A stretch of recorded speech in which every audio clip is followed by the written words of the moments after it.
Hello everyone, welcome back to my channel. तो यहाँ पे हम देखेंगे आज के द हिंदू के शॉर्ट नोट में 26 सितंबर के हमें क्या क्या पढ़ना है। तो बस मैं आपसे ये कहना चाहूँगी, आप प्लीज़ पूरी वीडियो देखा करो, शुरू से लेकर लास्ट तक देखा करो। अगर आपको शॉर्ट नोट बनाने का मन नहीं करता है तो कोई बात नहीं, बस आप एक बार वीडियो देख लिया करो, जिससे आपके दिमाग में ये चीज़ें रहेंगी कि क्या क्या चल रहा है करंट में, जो कि हमारे एग्ज़ाम में आ सकता है। ठीक है, आप करंट के साथ बने रहोगे और इसके साथ साथ मुझे भी मोटिवेशन मिलेगी। ठीक है। और हाँ, अनामिका ने ये बोला था कि मैम ज्योग्राफ़ी का आपको ज्योग्राफ़ी का बता दो कि किस तरह के क्वेश्चन आएंगे जो करंट से रिलेटेड होंगे। तो अनामिका मैं ये बता रही हूँ, और साथ साथ आप लोगों को भी, कि जैसे अर्थक्वेक से रिलेटेड क्वेश्चन आते हैं। ठीक है, अर्थक्वेक से रिलेटेड हो गए, कोई रिवर आ रहा है न्यूज़ में, प्लेसेस। तो जैसे अर्थक्वेक हो गया, रिवर हो गया, प्लेस है, मैपिंग है, इस सब से रिलेटेड क्वेश्चन आते हैं। ठीक है। तो इसमें क्या है, जैसे अर्थक्वेक आता है तो हर उसके नेमिंग से रिलेटेड भी आते हैं। अब जैसे रिवर, तो यहाँ पे कावेरी रिवर की बात हो रही है, तो ये ज्योग्राफी का एक पॉइंट हो गया। अब देखो, कभी भी जितने भी लोग पहले एग्ज़ाम दिए होंगे उनको पता होगा ऑलरेडी, जो नहीं दिए हैं उनको, कभी भी डायरेक्ट क्वेश्चन ना ही किसी रिसोर्स से आता है, ना ही न्यूज़पेपर से आता है, डायरेक्ट। तो इस तरह के कुछ टॉपिक हैं ज्योग्राफी से रिलेटेड जो क्वेश्चन आते हैं। अब जैसे हमें प्रिपरेशन के दौरान दो चीज़ को ही फॉलो करना है क्वेश्चन के लिए। एक तो प्रीवियस ईयर क्वेश्चन पहला, दूसरा मॉक टेस्ट। दो चीज़ें हैं। पीवाईक्यू के लिए आप सबके पास कोई ना कोई बुक होगी, और मॉक टेस्ट प्रीलिम्स के 2-3 महीने पहले मार्केट में आ जाता है। ओके। और मैं आपको एक काम करूँगी कि मॉक टेस्ट के ऐसे ही प्रोवाइड कर दिया करूँगी, मतलब क्या यहीं पे मैं आपको, जैसे विज़न के है, इनसाइड के है, तो मॉक टेस्ट जब आपको अवेलेबल हो जाते हैं मार्केट में, या उसके ई वर्ज़न भी आ जाते हैं, तो मैं उसको प्रोवाइड कर दूँगी। अब देखो, आपको पीवाईक्यू के लिए, प्रीवियस ईयर क्वेश्चन के लिए क्या करना है। एक रोनाल्ड सर ने बुक एक है उनकी, जिसमें प्रीवियस ईयर क्वेश्चन है, सॉल्व्ड ये है, क्वेश्चन बैंक है प्रीवियस ईयर की, तो वो है, उसका रिव्यू मैं आपके लिए डाल दूँगी, आप देख लेना, वो आप परचेज़ कर सकते हो। ठीक है। और अगर आपको परचेज़ करने का मन नहीं है तब भी कोई बात नहीं, आप यूपीएससी के ऑफिशियल वेबसाइट पे जाओगे, वहाँ से प्रीवियस ईयर क्वेश्चंस दिए हुए हैं, आपको वहाँ पे क्या कर लेना है, डाउनलोड कर लेना है, ये देखने के लिए कि ट्रेंड क्या है, किस तरह के क्वेश्चन पूछे जाते हैं। अब देखो, कई लोग के मन में ये आ रहा होगा कि पर पैटर्न तो बहुत ज़्यादा चेंज हो रहा है, बहुत ही ज़्यादा, आप ये देखो, कुछ भी सर्टन नहीं रह गया है। ठीक है। तो इसके लिए आपको एक चीज़ बताती हूँ। आप मान लो 50-50 मान के चलो, कि चलो 50 अनसर्टेन अगर आ गया, 50 ऐसा भी रहेगा जो ट्रेंड फॉलो करेगा, जो अभी तक आ रहा है। तो कम से कम आपको अपना जो चीज़ें हैं वो पीवाईक्यू के बेस करनी है, और जो मॉक टेस्ट होगा वो हमारे जो करंट में चीज़ें आई उससे रिलेटेड हो जाएगा। तो दो चीज़ें यहाँ से फॉलो करना है। ओके। अब आगे आ जाते हैं हम, आज के लिए हमें क्या पढ़ना है। कावेरी वाटर की बात करें तो सुप्रीम कोर्ट ने बोला है कि कर्नाटका को, कि वो कंटिन्यू करेगा 5000 क्यूबिक फीट पर सेकेंड वाटर, उसको रिलीज़ करना है तमिलनाडु में 15 दिनों तक लगातार। और बेंगलुरु के कॉन्टेस्ट में यहाँ ये कहा गया है कि ड्रिंकिंग वाटर क्राइसिस देखने को मिली है, और तमिलनाडु को ज़रूरत है वाटर की, पानी की, फॉर एटलीस्ट 3 लाख एकड़ के लिए। ठीक है, शॉर्ट टर्म उनके जो क्रॉप्स हैं, फसल हैं, उनके लिए। ठीक है। कुरुवई में ये जो कावेरी वाटर डिस्प्यूट ट्रिब्यूनल है, CWDT, उसकी बात करें तो फाइनल अवार्ड ऑफ 2007 हुआ, और जो सुप्रीम कोर्ट जजमेंट है 2018 का, वहाँ क्या बात की गई, system for sharing river water. जो सुप्रीम कोर्ट की जजमेंट है 2018, उसमें क्या बात की जा रही है कि system for sharing river water. अब यहाँ पे देखो, कोडागु कर्नाटका और वायनाड केरला की बात करें तो ये क्या है, part of catchment of Kaveri and tributary है कबिनी रिवर की। तो इसके कॉन्टेस्ट में क्या बात की जा रही है कि जो कोडागु है कि कर्नाटका का एंड वायनाड है केरला का, वहाँ पे देखा जा रहा है डेफिसिट रेनफॉल। 43% कर्नाटका कोडगु में है और 56% वायनाड केरला में। Parliament panel on national education policy अगर देखी जाए तो इसमें कहा जा रहा है कि parliament standing committee on education report during special session, वहाँ पे क्या कहा जा रहा है कि देखो बात यहाँ पे क्या हो रही है, फिर से आप समझेंगे कि जो रिपोर्ट आई है स्पेशल सेशन में पार्लियामेंट के, ठीक है, special session of parliament, okay, special session of parliament कहा जा रहा है, जो स्पेशल सेशन है पार्लियामेंट की, जो कि parliament standing committee on education, उसमें क्या बात की जा रही है, इम्प्लीमेंट करने के लिए एजुकेशन नेशनल एजुकेशन पॉलिसी 2020 को, किसके लिए, ये लाइन इंपॉर्टेंट है, हायर एजुकेशन में। तो नेशनल एजुकेशन पॉलिसी जो है 2020 की, उसको हायर एजुकेशन में इम्प्लीमेंट करने की बात की जा रही है। अब रिपोर्ट में क्या क्या कहा जा रहा है ये देखेंगे। रिपोर्ट में क्या क्या है, implementation in higher education sector की बात की गई है, ठीक है। 1043 यूनिवर्सिटीज़ के फंक्शनिंग की बात की गई है, 70% अंडर स्टेट एक्ट की बात की गई है, 94% स्टूडेंट इन स्टेट और प्राइवेट इंस्टीट्यूशन की बात की गई है और 6% स्टूडेंट सेंट्रल हायर एजुकेशन की बात की गई है। रिकमेंडेशंस की बात की जाए तो पैनल ने क्या बोला है, government and state government to take action. अब कुछ रिकमेंडेशंस दी गई है। रिकमेंडेशंस का मतलब क्या होता है कि सुझाव दिए गए हैं, उनको बोला गया है कि आपको ये करना चाहिए। तो पैनल ने क्या सुझाव दिया है, क्या रिकमेंड किया है, उन्होंने बोला है कि गवर्नमेंट जो है, गवर्नमेंट यानी कि यूनियन गवर्नमेंट, ठीक है, तो गवर्नमेंट जो है यूनियन गवर्नमेंट और स्टेट गवर्नमेंट, उसको एक्शन लेने की ज़रूरत है, जैसे कि year marking suitable fund generate करने की ज़रूरत है, education of socially and economically disadvantage group, मतलब जो सोशली, सामाजिक और आर्थिक रूप से पिछड़े हुए लोग हैं उनके लिए करने की बात यहाँ पे करी जा रही है। तो ये लाइन आपको याद रखनी है कि जो सोशली इकोनॉमिकली डिसएडवांटेज है, मतलब सामाजिक स्तर पे और आर्थिक स्तर पे जो डिसएडवांटेज है, मतलब पिछड़े हुए ग्रुप हैं, उनके लिए करने की ज़रूरत है, SEDGS। अब इसमें देखो एक चीज़ और कहा जा रहा है, clear target for higher gross enrolment ratio for SEDG, मतलब इनरोलमेंट रेशियो भी बढ़े, इसकी भी ध्यान देने की यहाँ पे ज़रूरत है। Enhancing gender balance, gender balance को क्या करना है, मेंटेन रखना है।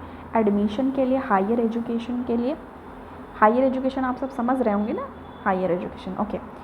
तो जेंडर बैलेंस होना चाहिए, मतलब मेन अगर हैं तो वुमेन की भी पार्टिसिपेशन अच्छी खासी होनी चाहिए, मतलब दोनों का जेंडर बैलेंस होना चाहिए। प्रोवाइड करने की बात की गई है, प्रोवाइडिंग फाइनेंशियल असिस्टेंट, ठीक है, आर्थिक क्या करना है, सहायता प्रदान करना, और स्कॉलरशिप देना जो भी सोशली इकोनॉमिकली जो डिसएडवांटेज ग्रुप हैं उनके लिए, और both private and public higher education institution में, मतलब चाहे वो प्राइवेट हो चाहे वो पब्लिक हो, दोनों ही हायर एजुकेशन इंस्टीट्यूशन जो हैं उनमें ये जो सोशली इकोनॉमिकली डिसएडवांटेज ग्रुप हैं उनको फाइनेंशियल असिस्टेंस और स्कॉलरशिप प्रोवाइड करने की बात यहाँ पे कही गई है। इंक्रीजिंग एम्प्लॉयबिलिटी, मतलब एम्प्लॉयबिलिटी को इंक्रीज़ करने की बात की गई है potential of higher education program में, और डेवलपिंग मोर डिग्री कोर्स, मतलब और डिग्री कोर्स को डेवलप करने की बात की गई है, जो क्या होगा, course taught in the regional language. अब ये लाइन या जहाँ जहाँ स्टार बना रही है वो हमें इम्पॉर्टेंट है और हम अपने आंसर में इसको लिख सकते हैं। तो रीजनल लैंग्वेज पे फोकस किया गया है, और बाईलिंगुअली, मतलब रीजनल लैंग्वेज पे पढ़ाया जाए, और बाईलिंगुअली मतलब अभी हम लोग जब बाईलिंगुअल की बात करते हैं अभी, तो हिंदी इंग्लिश दोनों की बात वहाँ पे की जाती है। स्पेसिफिक इंफ्रास्ट्रक्चर स्टेप होना चाहिए, किस चीज़ के लिए, हेल्प करने के लिए जो कि फिजिकली चैलेंज स्टूडेंट है। अब देखो जैसे अभी तक क्या होता है, ऐसे बनाया जाता है जहाँ पे जो फिट हैं वो बैठ सकते हैं, पढ़ सकते हैं, पर ऐसा कहा जा रहा है कि ऐसा इंफ्रास्ट्रक्चर मेंटेन करने की ज़रूरत है जहाँ जो फिजिकली चैलेंज्ड हैं वो भी आराम से बैठ के पढ़ाई कर सके, उनके अकॉर्डिंग भी बनानी है। आपने एक चीज़ देखा होगा, मेट्रो वगैरह में देखा होगा, तो एक जो होता है पीछे का कोच होता है मेट्रो में, वहाँ पे जो फिजिकली चैलेंज्ड होते हैं उनके लिए भी जगह बनी हुई है कि वो जो उनकी व्हील चेयर है वहाँ पे आराम से आ सकती है।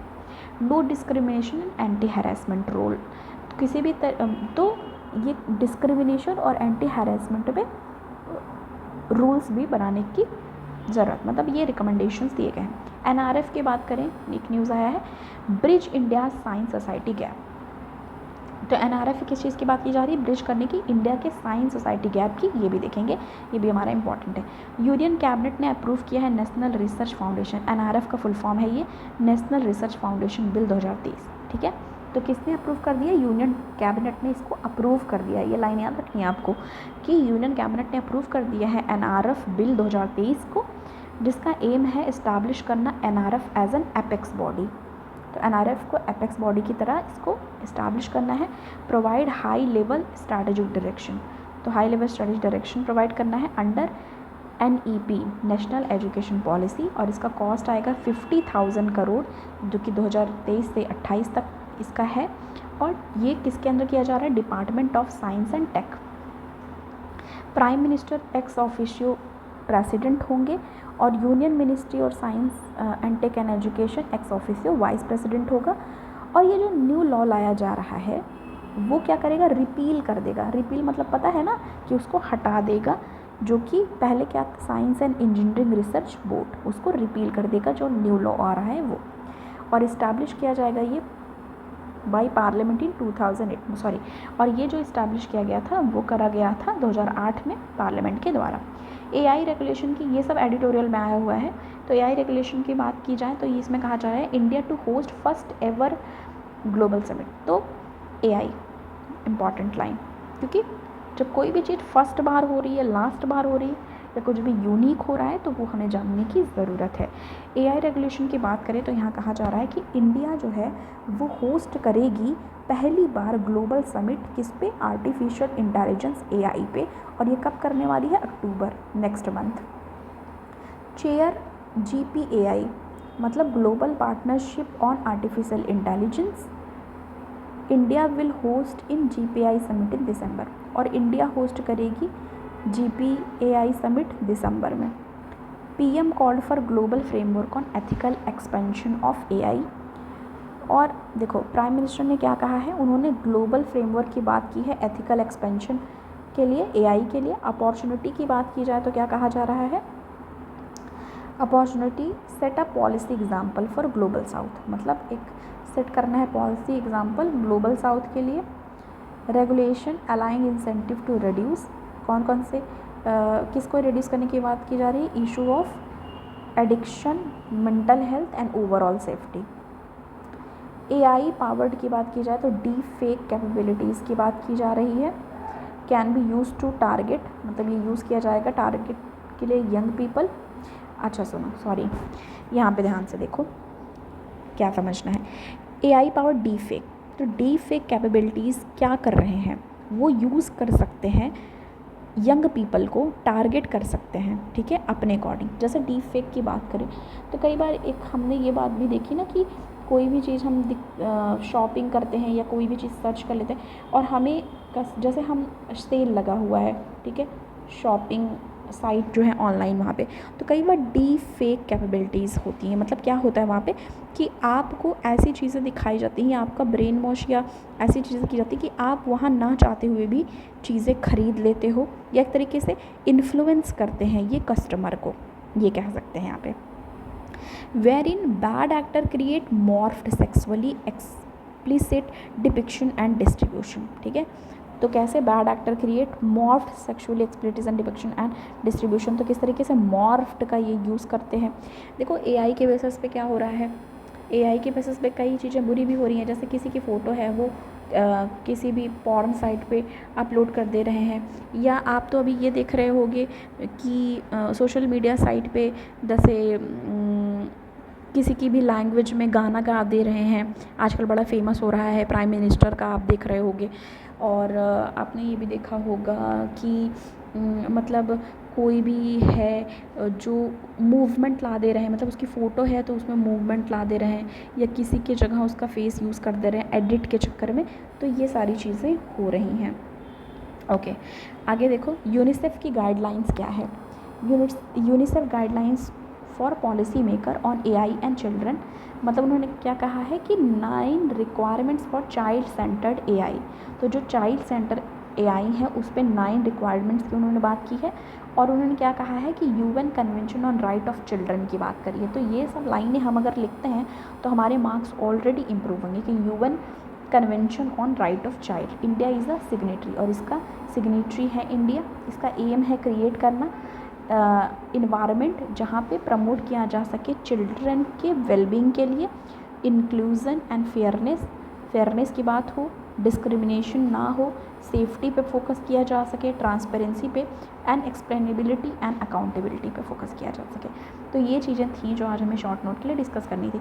थोड़ी बातें मुझे आपसे कहनी थी इसलिए, और ज़्यादा पॉइंट्स थे इसलिए वीडियो थोड़ी लंबी हो गई है। Thank you so much. मिलती हूँ आपको मैं नेक्स्ट वीडियो के साथ। Thanks for watching.